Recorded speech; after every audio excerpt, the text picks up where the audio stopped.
বিবাহর হচ্ছে যে দুনিয়ার উৎকৃষ্ট সঞ্চয়, কানজ বা সম্পদ। বৈবাহিক জীবন হচ্ছে দুনিয়ার একটি উত্তম উৎকৃষ্ট সম্পদ বা সঞ্চয়। মানুষ সঞ্চয় করে রাখে। আজকাল কি সঞ্চয় করে রাখে? টাকা পয়সা। হ্যাঁ, হয় জমি জায়গা কিনে রেখেছে, এই রেখে এখানে রেখেছে, ওইখানে রেখেছে, এই শহরে রেখেছে, এখানে এত তলা বাড়ি করেছি, যারা দুনিয়াদার।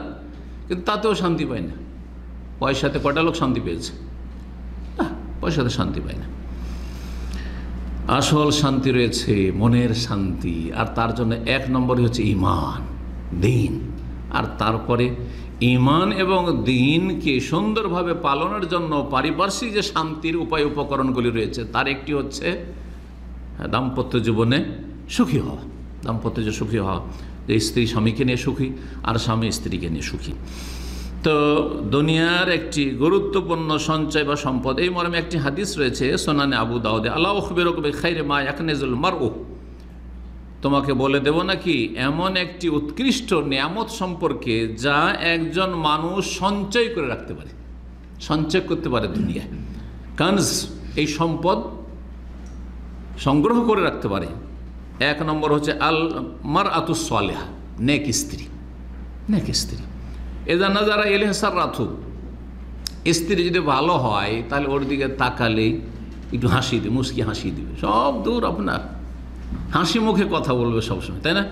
আপনি যদি একটু রেগেও যান তো হাসি মুখে কথা বলবে, হ্যাঁ, হাসি মুখে কথা বললেই।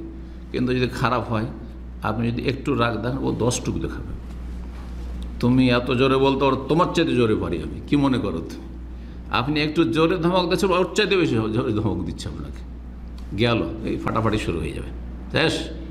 আর তো আপনি তো ওই হানফি তরিকায়, বেদাতি তরিকাতে আছেন যে একসাথে 3 তালাকের নিচে 2 তালাক দেওয়া নেই। শুধু তার দিলাম তোকে তালাক তালাক তালাক 3 তালাক, 22 তালাক। কথা বোঝা গেছে কি না? বেদাতি তরিকাতে। তারপরে তখন মাথাটা যখন গরম ছিল তখন তো এই কাজ করেছেন, মাথা ঠান্ডা হওয়ার পরে হুঁশ ফিরেছে, আরে হাই করলাম কি। ও মহিলাও কান্না শুরু করেছে আর আপনিও হাই হাই কি করলাম। চলে আসছে তখন বিবি রক্ষার জন্য আহলে হাদিস মৌলভী মৌলানা হুজুরের কাছে, যে আমার স্ত্রীটাকে রক্ষা করেন। আর আমার কাছে আসলে আমি বলি যে গিয়ার সোজা করতে হবে।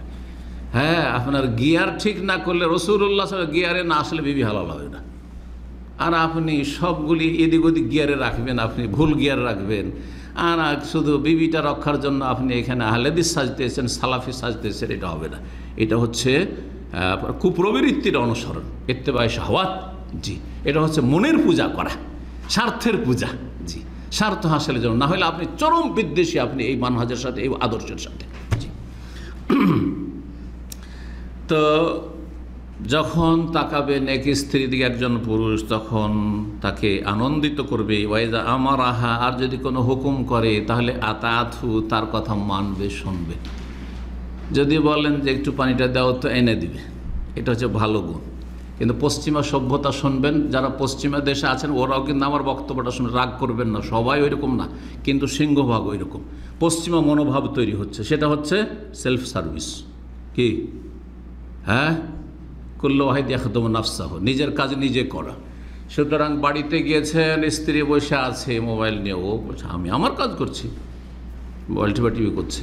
আপনি গিয়েছেন, কাপড় চোপড় খোলেন, সোজা কথা রাখেন, ঝুলি ঝুলি রাখেন, নিজে কোথায় রাখতে আপনি রাখেন, আপনার কাপড় কিনা আপনার স্ত্রী রাখতে যাবে, ঠিক হলো?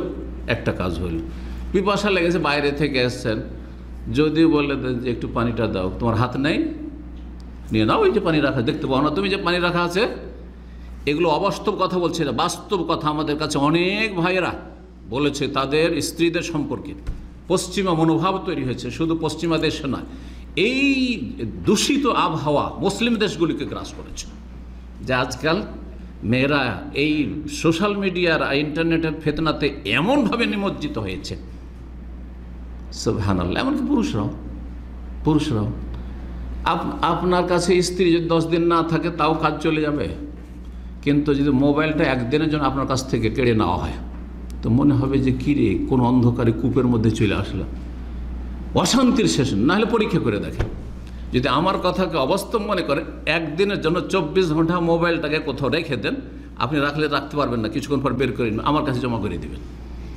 কথা বোঝা গেছে? ইসলামী সেন্টার জমা করে চলে যান আজকে মোবাইলটা, আর আগামীকালকে আসবেন যারা সোশ্যাল মিডিয়া খুব বেশি ইউজ করে, এই ফেসবুক তো আপনার টুইটার আর হোয়াটসঅ্যাপ আর ইমো 24 ঘন্টা রেখে চলে যান। আগামীকালকে এসে বলবেন যে আপনার অবস্থাটা কি, আমি জিজ্ঞেস করবো যে কী অবস্থা, গতকালকে কেমন ছিলেন, আজকে কেমন আছে। বলছে আলহামদুলিল্লাহ বেঁচে আছি, মরিনি। কথা বোঝা গেছে? এই জন্য ছোটো বাচ্চাকে তার শিক্ষক জিজ্ঞাসা করেছে কোন এক দেশের কথা, সম্ভবত এরকমই গল্পটা আছে, যে তুমি কি হতে চাও? তো বলছে আমি মোবাইল হতে চাই। কি হতে চাই? মোবাইল হতে চাই। শিক্ষক তো অবাক, টিচার অবাক যে কী ব্যাপার, মোবাইল হতে চায়। সবাই বলছে, কেউ বলছে ডাক্তার হতে চায়, কেউ ইঞ্জিনিয়ার হতে চায়, কেউ কিছু হতে চায়, কেউ আর কিছু প্রধানমন্ত্রী রাষ্ট্রপতি হতে চায়, আরও কিছু হতে চায়, বিজনেসম্যান হতে চায়। এই বলছে যে আমি মোবাইল হতে চাই। আজব কথা সত্যি, তাই না? তো ওকে শিক্ষক জিজ্ঞাসা তুমি কি এটা কেন বললে? ওরা তো এগুলো বললো, কিন্তু তুমি এটা কেন বললে? বলছে এই জন্য যে আমি বাড়িতে গেলে দেখি মা শুধু সবসময় মোবাইলকে আদর করে, মোবাইলকে আদর করে, আমাকে একবারে কোলে নেয় না, আর সবসময় মোবাইলটা হাতে ধরে থাকে, আমাকে কখনো কাছে নেয় না। তো চিন্তা করলাম যদি আমি মোবাইল হয়ে যাই তো আমাকে ওইভাবে মা আদর করবে যেমন মোবাইলকে আদর করছে, কিন্তু আমি মোবাইল হয়ে গেলাম, তাই জন্য আমি মোবাইল হতে চেয়েছি। বর্তমান অবস্থাটা এরকম। আল্লাহ হেফাজত করেন। এটি বড় ফিতনা, একটি বড় ফিতনা। জি, এই ফিতনা থেকে আল্লাহ রক্ষা করেন আমাদেরকে। ভালো মানুষরা এই ফিতনায় ডুবে আছে।